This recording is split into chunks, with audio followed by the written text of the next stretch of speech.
We are live. Welcome to the Undercard Supercast for May 12th, 2014. I am your host, founder, editor, and Solange Knowles' striking coach of Undercard Superstar, Luke Irwin. Joining me tonight, he doesn't just make coffee, he brews it. He brews Ben Cohn. Alongside him, shirtless Lovecraftian Mr. Peanut clone, Dan Galvan. Gearing up for a trip to the Galapagos by webbing his own toes and sticking his neck in a six-pack plastic ring, Earl Montclair. Next to him, the last remaining member of Raven's flock, Josh Hall. He is a strong, unapologetic, independent woman, Nolan Howell. And lastly, our special guest tonight, she's the 2005 and 2006 Hook and Shoot Women's Grand Prix champion, the former Jackson Series Women's Bantamweight champion, part of the first televised women's MMA fight in history, and part of the 2012 Undercard Superstar Fight of the Year winner, UFC and Strikeforce veteran, Julie Kedzie. Jules, how are you doing today? I'm doing well. That's quite an intro. You got the Daenerys Targaryen intro there. I turned it up to 11. How's your day going today? It's okay. You know, I started incredibly grumpy today, but I worked through it. I actually went to the zoo today randomly, and it was good. It was a good By day. yourself, or? No, I was in a grumpy mood, and my coach had some time. We went to lunch, and he was like, "You are just such a bitch today. What do you want to do to cheer you up?" And I was like, "Can we go to the zoo before we go back to the gym?" He was like, "Okay." And I have a membership to the zoo, so it's not like it cost us anything. And we went, and it was hilarious. The tiger was playing with the ball. This is Greg Jackson. This is Greg. Yeah, I'm sure his students are going to be really pissed to find out that he ran away to the zoo with me today. But it was just a random thing. That's what makes me a good assistant, is that I'll come up with a zany way to spend 45 minutes. And it was a great day. But one of the best parts was the Golden Lion Tamarin at the zoo. I just love them. I think they're adorable. I run up to the cage, and there's one hanging on the cage, and I was like, "Hi, you're so cute!" And it just looked at me with the most disgusted look on its face, and it turned its head to the side, stuck out its tongue, and started heaving. And I considered that to be probably the highlight of my day. That really made my day. You're not helping out my mood, you ass. I'm sorry, I didn't have time to put on makeup. I was going to the zoo with Greg Jackson. Pretty funny. It was pretty funny. So that Tamarin's was like half monkey, half meerkat. That's a good look. So aside from zoo going with Greg Jackson, what's a day in the life of your post-fight retirement career? Kind of walk us through what a day in the life of Julie Kedzie like these days. Well, I can't not wake up super early in the morning because I have pets who like to be fed, and my cats will chew on my face if I don't feed them by 6 o'clock. So I'm up. Cats. Yeah, I love them. If you don't like cats, you're a dick. Thank you. Oh. This is uncalled. I'm sorry. It's just in general. In general, I'm sure you're a very nice person. But yeah, and then I pick up a teammate of mine lives down the street from me, so I pick her up Mondays, Wednesdays, Fridays. We do a little extra conditioning practice before classes start. Wow. There's a lot of beeping going on here. There was a lot of beeping going on. Did anybody else hear that? I heard I'm no not hearing beeping. any beeping. Julie, when was your last CAT scan? Hey, I've been looking at my cats all afternoon. Let's see. I go condition. I go to morning practice, and then days like today, if I'm being a total bitch, I find a way to cheer myself up, which is sometimes dragging people to the zoo. And mostly you're just at the gym, kind of just what are your kind of your day-to-day duties? Mostly it's making sure Greg stays on his schedule. He's really, really smart and wonderful and intelligent person, but he loses everything: his phone, the toilet paper, his keys, just everything. So basically I'm just kind of around to make sure he doesn't lose everything and he stays on task. I tell him his appointment times, if he has an interview, that sort of thing. So. Is Mike the same way, or what are kind of the differences between the two? No, Mike Winklejohn he's not, he comes in to train his practices, and he's very, very gruff. He's a lot more organized than Greg, but he's kind of the, I don't know if you'd say the mean parent, but because he's an incredibly sweet, nice human being, very giving person. But I would say, between the two of them, he's kind of the one that's like, Matt, you suck. You need to practice more. Whereas Greg's like, okay, boss, here's how you can move this way and this way. So, he's very efficient with his time. He comes in, he teaches his classes, he teaches lessons, one-on-one lessons to people. But generally, Greg is the one hanging out at the gym. When he's in town, he's on the road quite a bit now. But when he's in town, Greg's the one who's kind of at the gym all day. So Mike is kind of the bad cop to Greg's good cop. Yeah, although they're really more on the same page than opposed in that way. They if you're called into a meeting with the two of them, it's not like one turns against the other. They're very, very unified. It's just their approach to things is just a little bit. It's just a little bit different. Julie, I was wondering, because when you just described Greg's kind of mentality and his demeanor in the gym, so I always think about him cornering George, and I think that because he talks to George the same way I talk to my cat if she were to learn a new trick. So, like, he's very encouraging, and he's just like, that was such a good round, and he's like very upbeat. So that's just kind of his natural demeanor in general. Sometimes, yeah, he tries. I mean, he tries very hard to view life in a positive way. But yeah, it honestly depends on who he's cornering too. With George, that's how George responded very well. And you'll hear him talking to things. One of the things that you have to do as a cornerman, as a good cornerman, is to get the focus of your fighter and get the focus off of themselves. Because when you go back to your stool in between rounds, a lot of times you're thinking, I got hit here. Oh, my arm hurts. Oh, this hurts. And your breathing is hard and you're intense and you're everywhere. So part of that voice that he uses and the way he calms people down is very, very trained to, I swear to God, somebody is pressing buttons right now. I keep hearing beeping in my phone. Anyway, he's very trained to kind of get at a psychological angle at people. And I'm not somebody totally naive. I see what people say on Twitter. I see what they say on the forums where they're like, oh, he talks to him like he's mentally ill. Oh, he does this, he does that. He's so annoying. And it's like, you guys have never been there. Have somebody there who is actually a professional at calming you down within the space of a few seconds and getting your breathing on track, and you're going to think completely differently about that. You have to think of a lot of really hard concepts and apply them to yourself within a minute. You only have a minute to do that, and generally there's more than one coach telling you to do something. So his way of distilling everything down in a positive and very, very strong way that kind of affects you psychologically, it's brilliant, I think. It always worked for me. I mean, I didn't maybe win my last 4 fights, but I will say I was very strong at the beginning of every round going into them because, the corner work that was done with me, with any failure that was done in there was on my part, not my coach's. Well, that's kind of the thing that I noticed, in a lot of fights that I watched. It seems that, some of the corner advice is so simplistic and it's so kind of just vague and general. It doesn't really seem to offer up any real kind of avenue to get to point B. It's just kind of, they say point B and this is where you need to be, but there's no real help on how to get there. So, when I see Greg in there and people like Matt Hume and stuff, they give really, really solid advice, and then their fighters can go out and execute. Absolutely. And when you see kind of these higher level coaches, when they're coaching people on, at the UFC, like Matt Hume, Greg Jackson, coaches like that, Faraz Sahabi, these coaches who are very, very good. And then you compare it to, say, if you go to, a smaller level show and you see some of the coaches and everybody's screaming things on the fighter's ear while they're in the corner.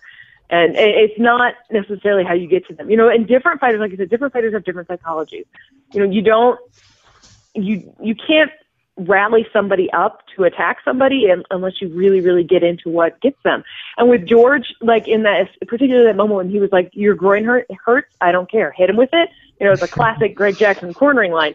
It was the mentality to get to somebody like George, who's very, very much a samurai, very much a soldier in a lot of ways in his approach. Like he's very analytical, but he's very responsive to that kind of leadership. At least that's the impression I get. I've known George for years, but I haven't really spoken to him in quite a few years. But it was really brilliant. At the same time, when he's yelling at Diego Sanchez, do this for your family and stuff like that, that hits at something, at Diego. But if he's yelling something to me like, good job, Julie Kedzie, and stuff like that, that gets to me, because when I'm in the gym and I'm training, I get yelled at so much. So I'm like, can somebody say something positive to me? But it's just, he knows how to bring the best out of me in training. And then in a fight, when he's saying positive things to me, it's just the opposite of what I feel when I'm actually sparring and training, that I'm so excited. I'm like, oh boy, Dad said something nice. Oh boy, I'm doing great. That was always fun to hear during fights. Nice kick, Julie Kedzie! Oh, yeah. And it was, I know that people, there's these huge conspiracy theories that he's trying to influence judges, but I'll tell you what, I've never gotten that impression in a fight with him, because when I hear those things, I'm like, oh, he thought that one was nice. I'm going to throw another one. Oh, boy, I'm going to make Dad happy, and it's that kind of, he knew how to get to my psychology, and he does that, with his fighters very, very well. No, that's an old Muay Thai trick with every time they land a strike, hey! No, Yeah. I never got that impression from Greg. That's just kind of how he is. Josh? I'm sorry, go ahead. No, I apologize. My timing is piss poor. I'm sorry. Do you guys spend a fair amount of time when you're in camp for a fight working on the psychology of it, or is that more of just an in-cage thing? It really depends on whom you're working with and who responds to that more. Like, if you hear him talking to John Jones about his waterfall, that's a very psychological avenue. John Jones responds very well to that kind of, that kind of training. In terms of, and some people respond to it, some people don't. Like, some people are just like, yeah, whatever, I want to go hit this over here really hard. And what's nice is there's not a one-size-fits-all fighters. There's nothing everybody's going to be trained to respond exactly the same way to. So part of good coaching is actually observing, watching people, watching how they react to things, and, kind of learning who they are through their movements and through their responses to things. So, the psychology or the psychological, study that's done is oftentimes when the fighters aren't always aware of it, if that makes sense. It's knowing what buttons to push and what buttons not to push. Yeah, seeing what sets them off and what doesn't set them off. Yeah, exactly. So you've given us some good insight as to what motivated you when you were fighting under Greg.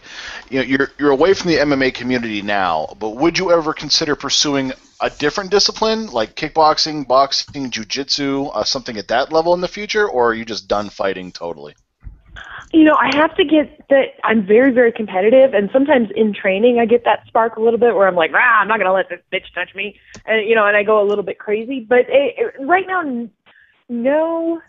I thought, well, maybe I'll really pursue jiu-jitsu. I got a blue belt in jiu-jitsu 10 years ago, and I've never pursued rank. I've never tried to do anything with it.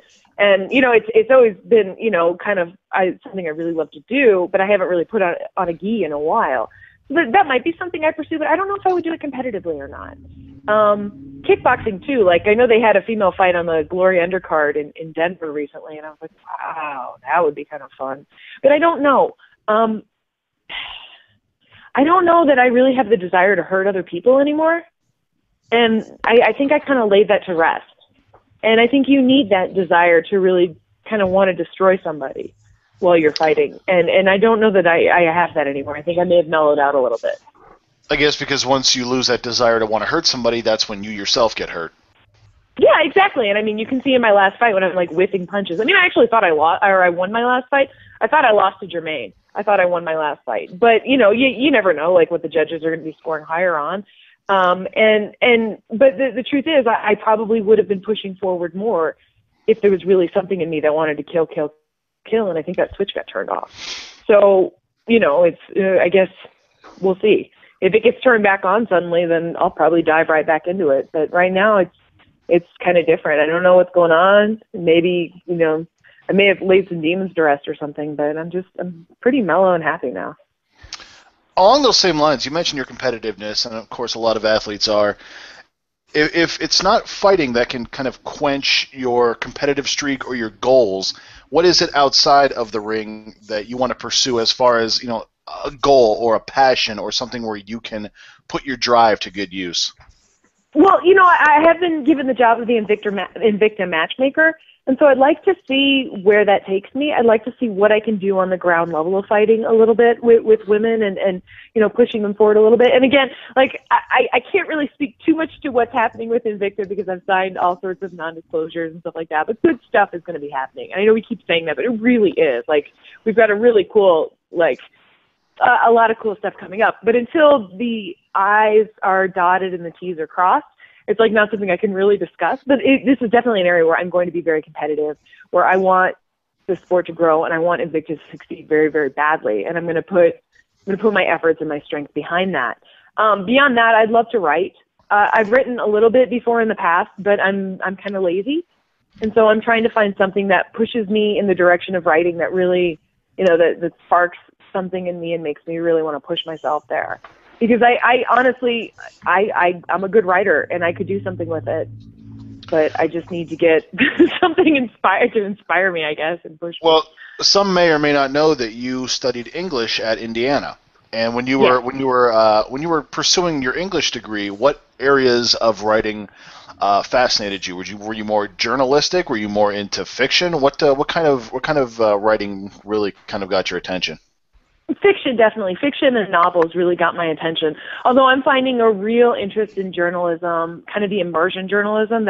I find that really, really interesting. The people that really kind of they try to discover the views of cultures by or cultures or situations by actually becoming a part of them. I find that really interesting because I think that speaks to the whole human experience, and we're always being immersed in something, and we're always learning and growing as human beings, through trial and error. So I find that really interesting, and possibly going back to school and pursuing a journalism degree. That's been on my mind for a couple of weeks now. We'll see where that takes me because I also think it would be really amazing to work at the zoo with the golden lion tamarins and make them like me. So we'll see. Maybe write golden lion tamarin fan fiction. Maybe I could. Maybe I could immerse myself in that culture and become one. Yeah. What do you think would happen first? Bailey winning the UFC heavyweight title or Indiana winning another national championship? Indiana. Bailey's not a heavyweight. She's a welterweight. Super Hulk. Wow. She absolutely shot that question down completely. Sure. Bailey versus Minowa Man for 1FC. All right. Earl, go ahead. I was that was literal. So the question I was going to ask was that, so speaking of writing and journalism and things of that nature, like say for example you could be on like a 3-hour flight with like any 3 authors or something like that, and you could just hang on a 3-hour flight with them and just kind of bro down with them and talk about whatever. Like who would those people that would accompany you on that plane? Oh, Hemingway for sure, because we'd probably actually join the Mile High Club. Who else? I think Gertrude Stein is fascinating. You can Hemingway with throwback a couple martinis. And who? Mark Twain, man. I think Mark Twain, Hemingway, and Gertrude Stein. Although I might trade Gertrude Stein for Robert B. Parker. These are all dead people, by the way. But Robert B. Parker, who wrote, I don't know if you read it, but he wrote the Spencer, hard-boiled detective novels. He just passed away a year or two ago. And they were all set in Boston. I mean, they were these hard-boiled detective novels, but he did some funny things. I mean, it was fiction, trashy fiction, whatever you want to call it. But he did some funny things with just the way he did language and dialogue. And also, I don't know if you've heard of the author Elizabeth Peters, but she is somebody I would have loved to have met. Her real name was Barbara Mertz, but she wrote under the pen name Elizabeth Peters. So I've given you 5 names now because. Gertrude Stein, I just wrote a paper on her for somebody. It was a ex-girlfriend. Anyway, no, I wrote a paper on Gertrude Stein, and I really appreciated it. She was really ahead of her time. She really was. And Dorothy Parker, too. Can I just have a whole plane full of authors and just listen to them talk? Yeah, no, completely. And they could be dead or alive. We can do a seance. This isn't a problem. You might want to have a couple pilots, but I don't know. I didn't study aviation. Benjamin, you have a question. Yes. One of the questions I have is that you were talking about how you thought you should have won your last fight, and that got me thinking about along the lines of we've seen a couple of fighters here and there go into judging, and The one I'm specifically thinking of is Ricardo Almeida. And I was wondering if that's something you'd maybe be interested in because of all the issues that there are with judging and decisions, and there's a lot of controversy a lot of the time. And I don't think I would be a good judge. I don't think I would be a good judge. I am a very opinionated person in a lot of ways, but I'm very hard on people. And I think as a judge, I would be very hard on people. I know I judged a lot of shows back in Indiana before I moved here, and I just don't think I would be a very good judge. I don't think that's, I guess I just don't think I'm analytical enough for that. I don't know if that makes sense, but judging to me, it's definitely, it's a very, very tough role in the sport. And I think judges should be paid more, and I think they should be trained harder. But for me, no, I don't like the boxing style of judging fights, but I also don't really want to be the one to change it. How do you think fights should be judged? We think about scoring by damage, scoring by wrestling, scoring, by cage control. I do think that octagon control is huge, and movement in the octagon and being able to direct somebody with your technique is, I think, to me, that seems to be really, really important. But the number of punches thrown, the number of kicks thrown, the number of submission attempts thrown, it's really, like I said, I don't know that I'm the one to fix it because there's so many different factors. Do you think multiple shots should be considered more effective than power shots? I don't know. I don't know these things. If you look at something and you look at, well, it's a fight, so it's got to be judged as a fight. Well, yes, it is a fight, but that doesn't mean there's a clear winner. So I don't know, man. I think we should go back to pride rules, do one 10-minute round and one 5-minute round, and do head stomps and everything like that. Yes. But I don't think that would go over well in America. I at least want the knees to the head of grounded opponents. And we can't have stomps. It's a good compromise. Yeah. But I like elbows, too. I kind of like headbutts. I always wanted to try one of those NHB fights where you could headbutt somebody. Maybe if I get offered one of those someday, like in Brazil or something, I'll take it. Because that always seems like... oh, that's outstanding. You could go fight Bellator in heavyweight. They're letting headbutts fly these days. Yeah. I have to go to jail first.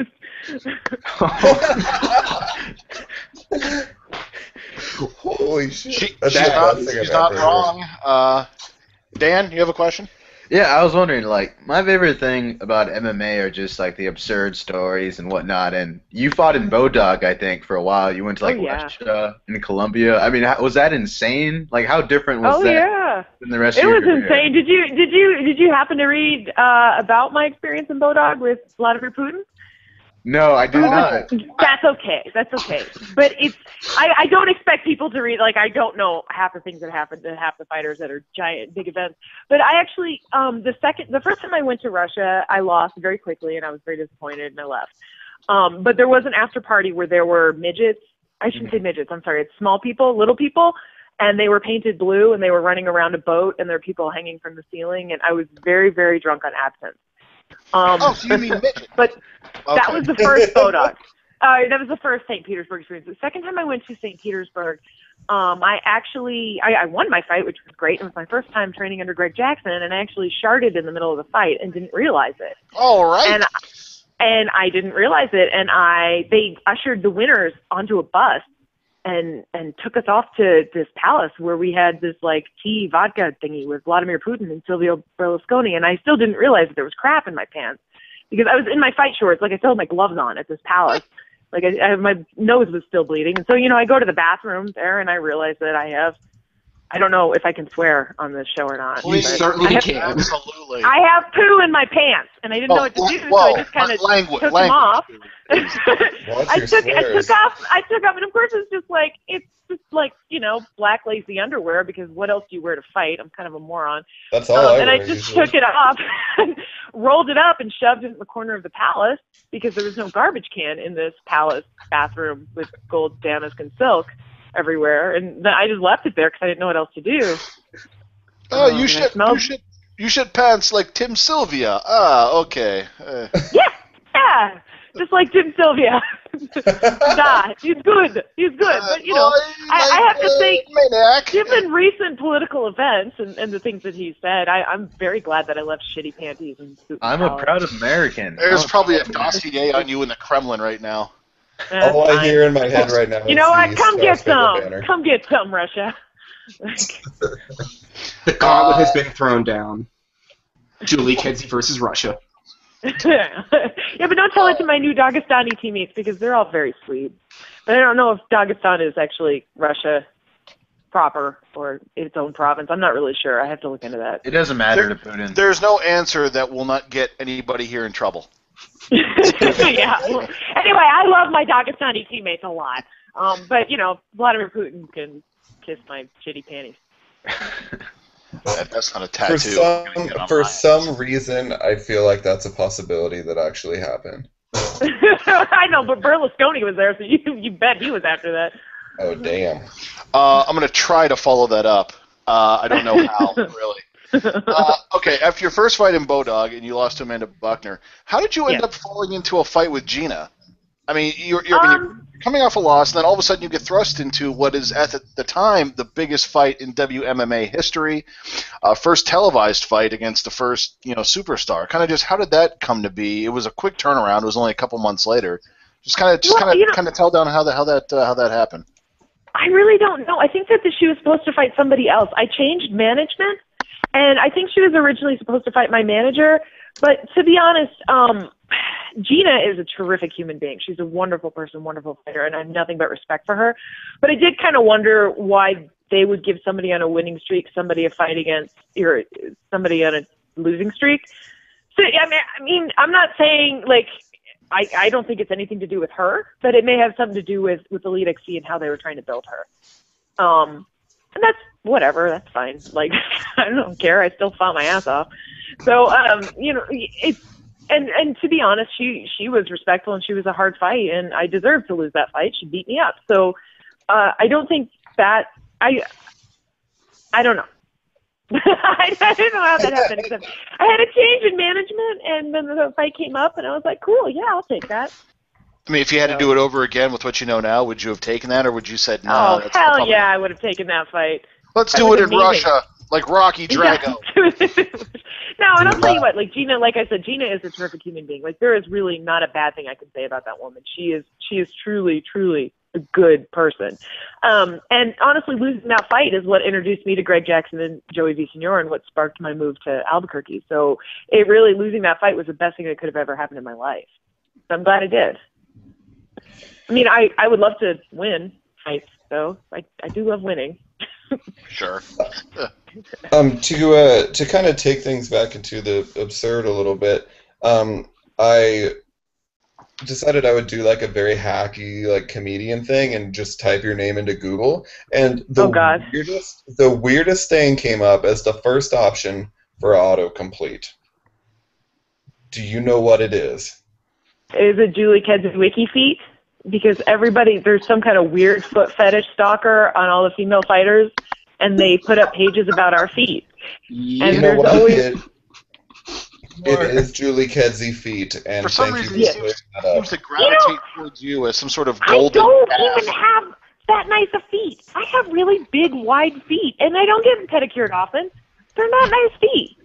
I don't really get it. I'm going to get, like, giant tattoos on them or something ridiculous, because they're not that great of feet. They're hard to fit, and one of my arches is collapsed, and I have bunions. So these people are really, really nuts. There may be a subset in the feet genre specifically for that sort of thing. Maybe a foot transplant surgery with a large black man?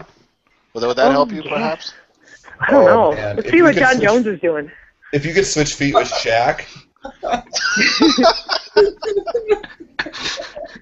You have to get John Jones's feet post-toe. Will I get the Nike sponsorship too, though? Absolutely. Okay. And the Shaq Icy Hot sponsor. Mm-hmm. when we go for the gold. So, all right, hypothetically tomorrow, Julie Kedzie, the UFC names you, Dana has lost his last marble, and the Fertitta brothers name you president of operations for the Ultimate Fighting Championship. What is your first order of business, or thing that kind of nags you the most, or thing that you would change if you were in charge? If I was in charge, gosh, I don't know. There's so many things about the UFC that are really, really fantastic. Just fantastic. You know, the first thing I would do is give Burt Watson a huge raise. And he probably actually makes really good money with them, but I don't care. That man should be a multimillionaire. Because the amount of work he does and the amount of sacrifice he does, I would give Burt Watson millions of dollars. That's what I would do. Burt Watson called one of our staff members a dipshit on Twitter once. Well, if Burt Watson calls you a dipshit, you might want to rethink your game. I'm just saying. He's the kindest man. To his credit, that's how you stand behind that. He really, really deserved it. Yes. To his credit. I'm just saying, like, he is one of the nicest, most wonderful human beings I've ever met in my life. So I would give him millions of dollars. That's what I would do. So UFC's a lot more. I mean, a lot more organized. But I mean, I was going to say it's a hacky question, but one of the biggest differences between fighting in UFC and fighting in Strikeforce. But a lot of people say just how much more organized the UFC was. Oh yeah, absolutely. You know, I actually turned down fighting for Strikeforce for quite a while. And it had nothing to do. I really liked Scott Coker. I liked the business model and everything. But until Zuffa came in, I was like, okay, I feel like I can trust this organization to stick around longer. Of course, then they were dissolved. I have long been a fan and a flag bearer for Strikeforce, and people tell me I'm crazy. So back me up, Julie Kedzie. Tell them all that Strikeforce was one hell of a promotion. It really was. It really was great. Again, I came in the Zuffa era because I didn't want to fight for them for a variety of reasons. One of them being Sarah Kaufman was a champion, and she's a very close friend and training partner of mine. So I just didn't want to be in a position where I would challenge her. But other than that, I thought Strikeforce was fantastic. Like, I really, really liked them. I liked a lot of the things they did. And Showtime, like, I know that Zuffa and Showtime had their differences or whatever, but I always thought the people at Showtime were just really great, nice people. You know, like, they really did care about the fighters, and I liked it. And, you know, I kind of was sad that it was dissolved. Maybe one day Showtime will pick up a certain promotion that features all women fighters. I'm not saying. I'm just saying. Yeah. What's your favorite alcoholic beverage? Vodka. And? Beer? No, I mean just straight vodka, like on the rocks, or like shot? You know what? I'm trying really hard. I have a bad Diet Coke addiction, and I know that that's going to dissolve my kidneys, and like, you know, it's like formaldehyde and everything's bad. So it was usually Diet Coke and vodka. But now I'm trying vodka and lemonade, so, you know, it just goes down way smoother, vodka and lemonade, and that's harder because then I'll just keep drinking it. But, you know, Diet Coke, you get a stomachache after one or two, so it's a good cap on my drinking. Vodka and Diet Coke is a skinny bitch, I believe. Oh, well, I wish I could claim that title for myself. I'm quite ample in proportion these days. Is there a food in particular that now that you don't have to, you know, go into camp or anything, that you would just be like, yeah, 10:30 at night, I'm calling delivery. Like you know, any sort of maybe drunken food after some of your vodka? Something you fall into at 2 in the morning? Pretty much eat everything. You know what I do is garlic salt. I put garlic salt on, like, everything. Like, I've actually put it on my oatmeal before. I just have this, like, terrible garlic salt addiction it's bad. So, you know, between the Diet Coke and the garlic salt, I have a really, really good GI tract. On the grand scale of addictions, though. Wow. The Diet Coke and the garlic salt, I bet those lace panties were biohazardous. You can't eat those around fight time. Dear God, that's quite a cocktail. You get somebody in a triangle, and they're like, my face is melting. That did kind of happen in the jiu-jitsu competition recently. The man who turned to the referee, threw up, and said he farted in my mouth. Oh, I heard about that. I've seen that happen before. That happened at the, it was a Naga or a Grapplers? I think it was a Naga at the Arnold's one year. I saw a guy just crap his pants and walk across the mats. I felt so bad for him. By any means necessary. You think you would laugh, but it's really, I mean, especially in a jiu-jitsu competition, if you're like a white belt, it's very nerve-wracking. You know, it's not just I'm competing, but it's like, oh, crap. Yeah. Literally. You see that happen, and you go back to the embarrassed first grader in you, where you're just like, you don't want to throw up because then the guy with the sawdust comes and you're all embarrassed. Well, yeah. You just gotta own it. Yeah. Do the Shinyaoki butt scoot across the mat.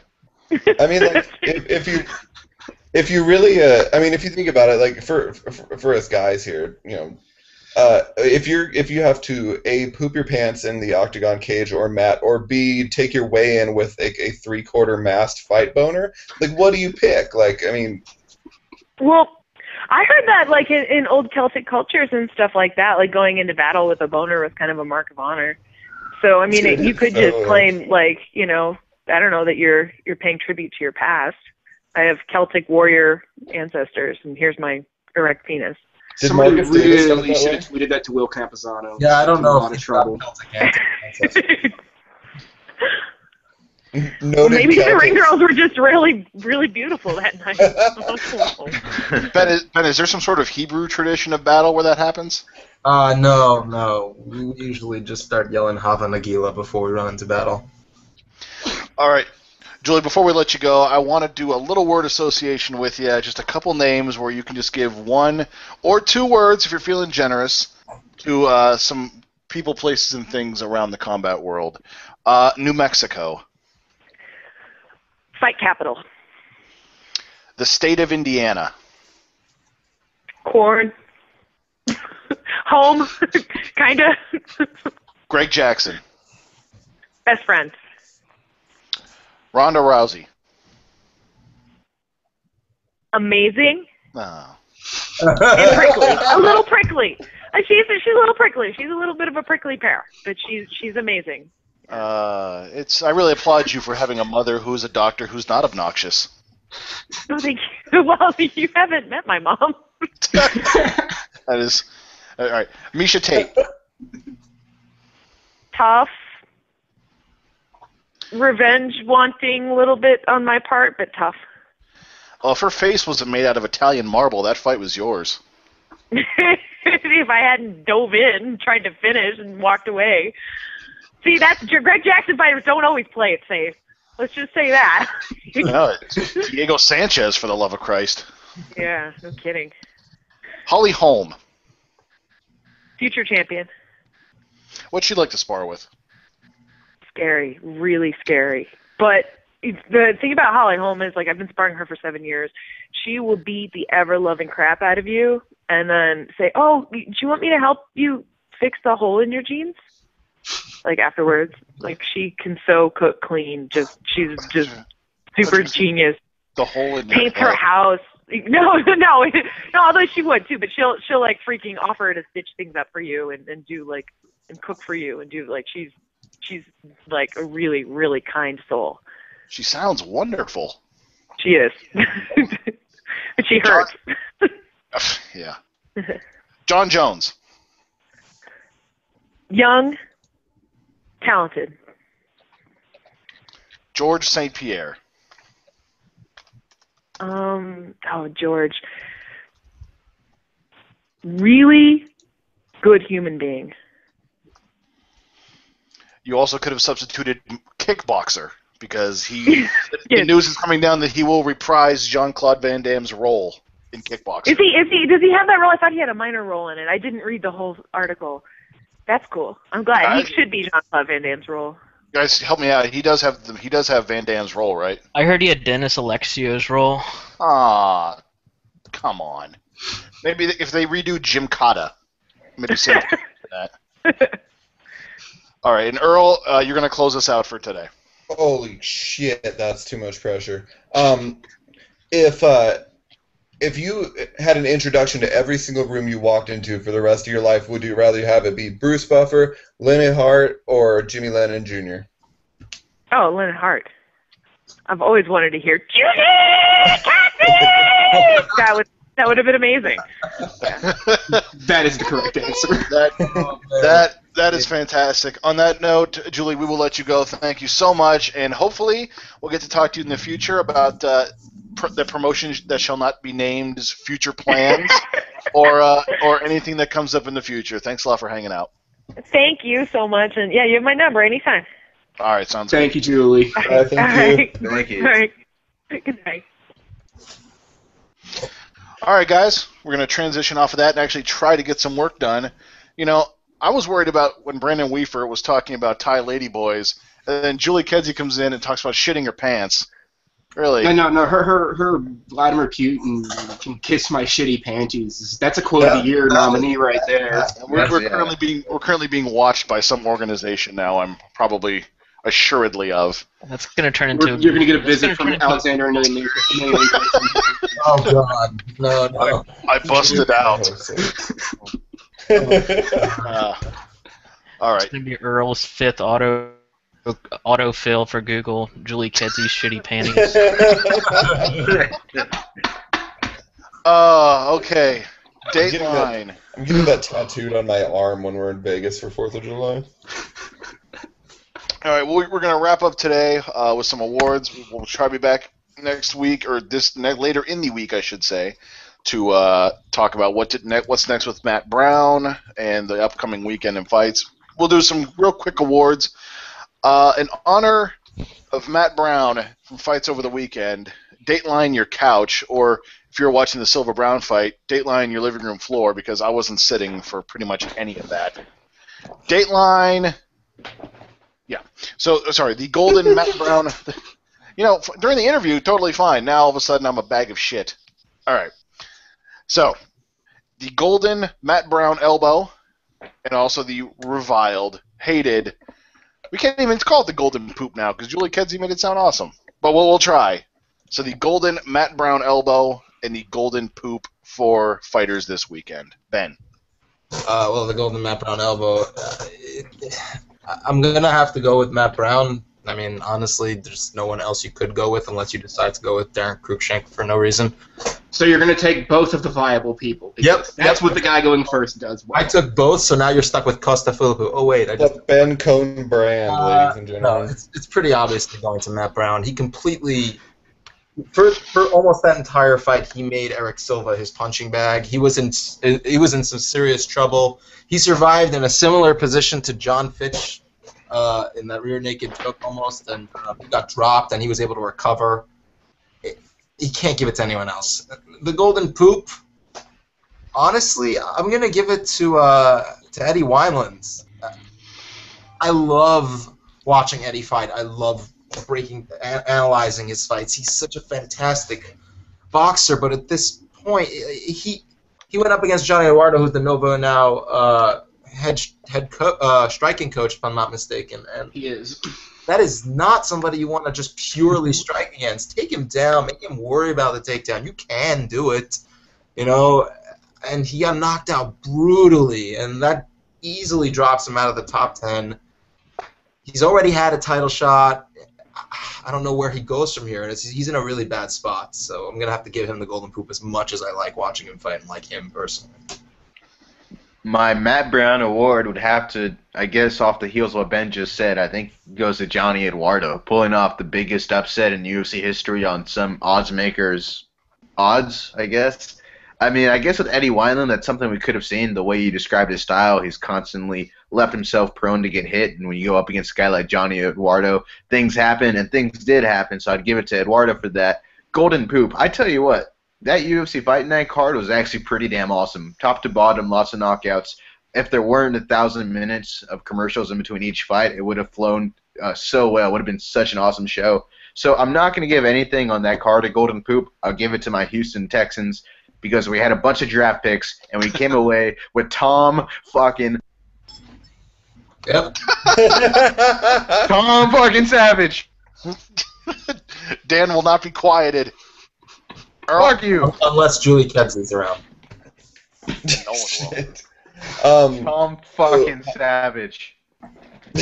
my golden Matt Brown elbow has to, it has to, fuck it, man. Darren Cruikshank gets the golden Matt Brown elbow because he walked in there with his size like 5X cup and his booty shorts on, and he kicked the shit out of Eric Koch. Like, beat that fucking weird face tattoo off his pec. Like, it was great. Like, just to go, that combination that dropped Koch was just fantastic. He never saw it coming.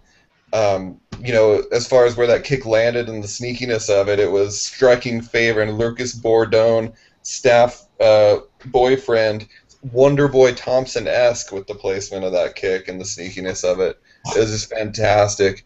As far as the golden poop goes, I have to stay in that fight and give the golden poop to Gary Copeland, referee, because Jesus Christ, how many shots does an unconscious Eric Koch have to take to get woken up by, to get KO'd again, to get woken up by, to get wailed on some more, until you finally waddle your childbearing hips in there to break up that fight. I don't appreciate that kind of refereeing whatsoever. That was a bad job. You were not golden. Hopefully it's until he forgets that stupid cokehead tattoo. Hey, you're not a cokehead, or are you telling me you're not a cokehead, Nolan? I'm not a cokehead. I don't believe you. About you says otherwise. Josh, yeah, that haircut says you're a cokehead. Yep. You look like John Belushi now. Roast man east. Golden roast man east. Brown elbow. I've got to give it to my boy Sol Paleli, like my favorite person on Twitter possibly, and one of the nicest guys in the fight game. Because despite being somewhat of a running joke amongst a lot of hardcore fans, he just keeps coming in and just beating the shit out of people.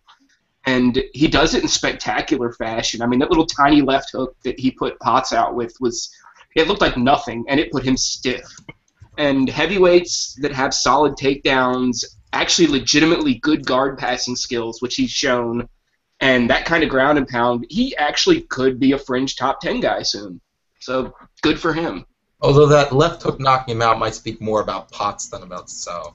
No, but I mean, he put Barry out with a similar shot. I mean, he's shown some seriously quick and hard ground and pound that doesn't look that powerful. This just was another example of it, I think.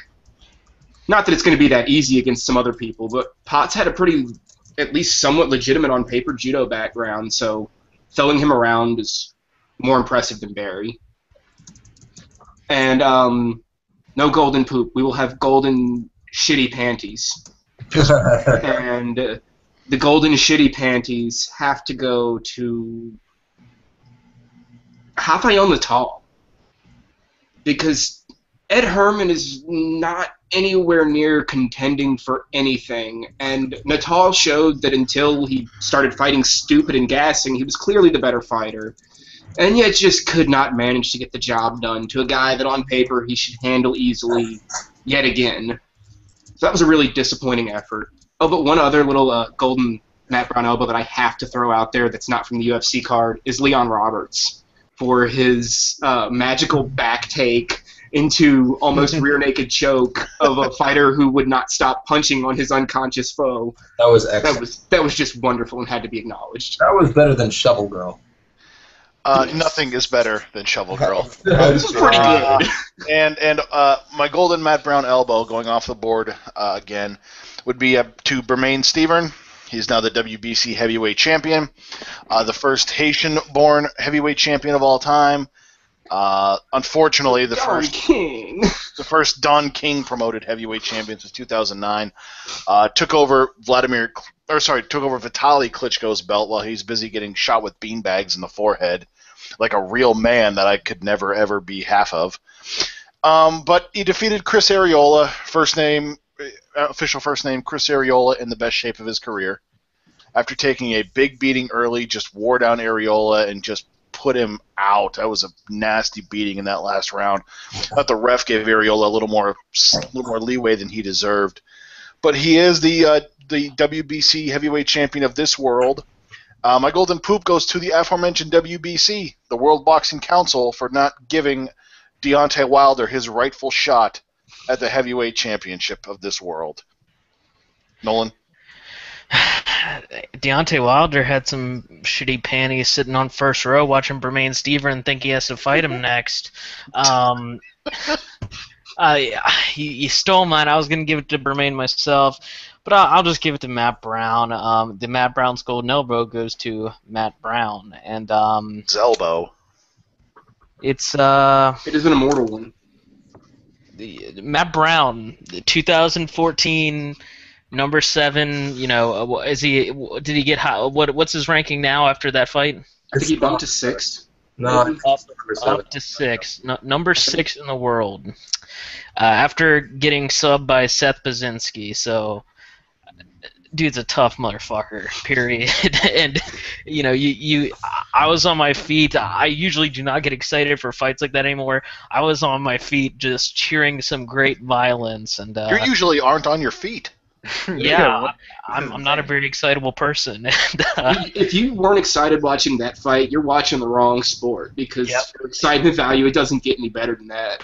Yeah, and just great performance from him. Golden Poop. Whoever was reffing that fight, in retrospect,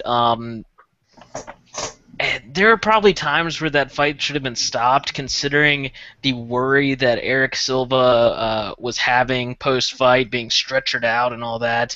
Luckily, he came back with a clean bill of health, but in retrospect, it might have ruined a classic moment, sure, but pretty dangerous. One of those beatings that you kind of cringe at, and just... Yeah, it wasn't pretty to it wasn't pretty reffing, I guess. Fair enough. That will be all for us today. We said we will try to be back later on in the week, possibly Wednesday, to look ahead and also take a look at what's next for the winners and losers of the weekend's cards.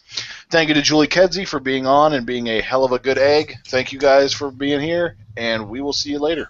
Ryan Fitzpatrick.